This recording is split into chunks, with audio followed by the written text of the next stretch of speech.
Well, we're welcoming in this morning an author, a person who is going to talk with us about her experiences.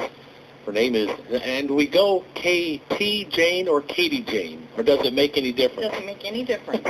If you would come closer to that microphone. Welcome to the program. Give us a little background about yourself, please. Well, I started out just doing the National Novel Writing Month, which I know you hear about on here all the time from the library. Yes. My very first story was a little tiny bit of a book that I worked on for Nano, and I just went to a horror convention because we were bored. And Whoa. You went to what convention? A horror convention. Really? Yes. And where might this be held? Indianapolis. There's a couple of different ones that go there. There's the Horror Hound. It's just like the Gen Con and the comic book conventions and all of those. Rue Morgue sponsors one. So there's lots of different horror conventions that you can choose from when you're on the weird spectrum. And you put yourself somewhere on that spectrum, I presume. Then. Definitely. All right. And I just got to talking to one of the publishers, and he asked me why I was so interested. I said, well, I have this zombie book that I'm thinking about putting out there. And he said, do you have anything short? And I said, no, I don't usually do short. He said, send me something short. So I did. And it ended up being the first thing I got published, which was in Dead Souls. It's Post Mortem Press. And the name of the story is Push Button, Get Bacon. Tell us some about that book, and then I want to talk about, what is it, Andrew and the Better Mousetrap a little bit. Tell us about both, if you would, Katie. Push Button, Get Bacon is about a girl who is wandering the apocalypse looking for her brother, who is autistic, and she knows that he's been bitten. She doesn't know how far into the zombie virus he is. And so she finds him at a train station because he's super interested in trains and train stations. Okay. She finds him in a train station, and she has to make a choice whether his life is better being autistic or better being a zombie. And for the time being, she decides not to kill him. That is quite unique and probably on the weird spectrum a little bit. But just a little bit. Now, do you not have a physical challenge, and is that part of the reason you wrote the book and included the autistic child in it? I have Asperger's, which is high-functioning autism. Okay. And a lot of my stories, I deal with a lot of the challenges that you have when you function in the real world as an autistic person. I have a blog, Audie Zombie Girl, on WordPress, and I talk a lot about the challenges that I face functioning in the normal world. And my son is Asperger's as well, so I talk about some of his challenges sometimes, just being a teenage, not really a teenager, a young adult now.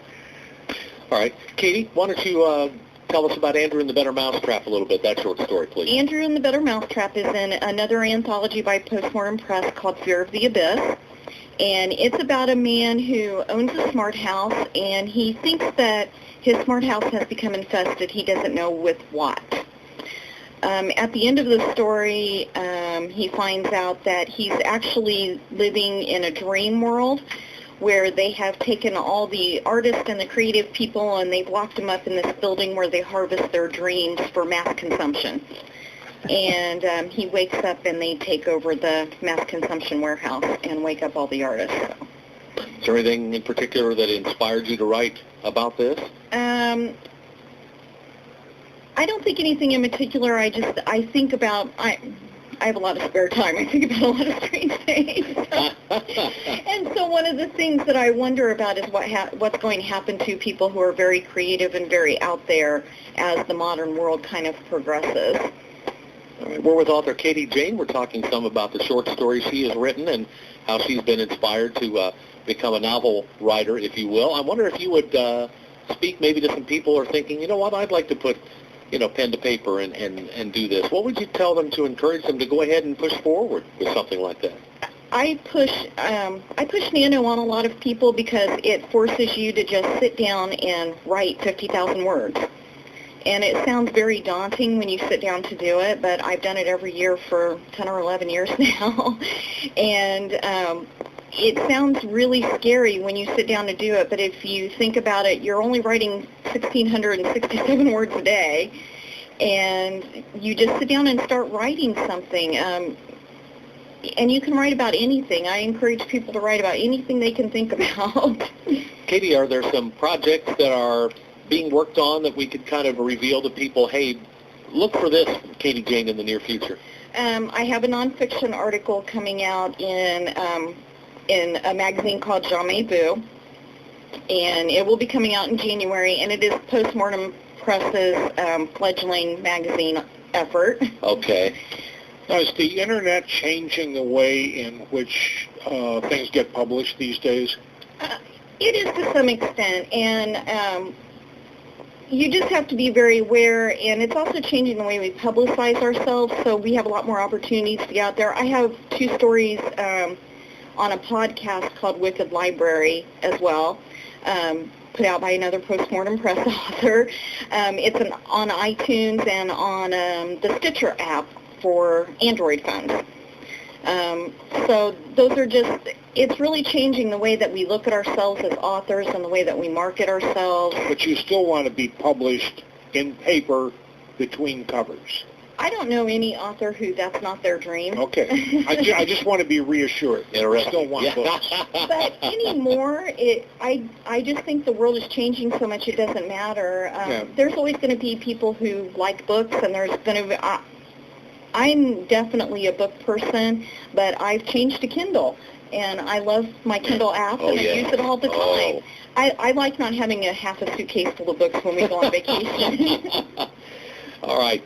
KT, again, where can people find your work if they'd like to explore more of what you have out there? Post Mortem Press has lots of things on Amazon. All my books are on Amazon. You can go to my Facebook page, KT Jayne. You can go to my blog if you're interested in reading about being an autistic zombie girl. It's Audi Zombie Girl at WordPress. And you can go to Wicked Library and hear a very great reading of 2 stories that I have. Excellent. Post Mortem Press scares me right off the bat. Yeah. So this must be fun, interesting, unique kind of material. Thank you for sharing with us this morning. It's been a pleasure.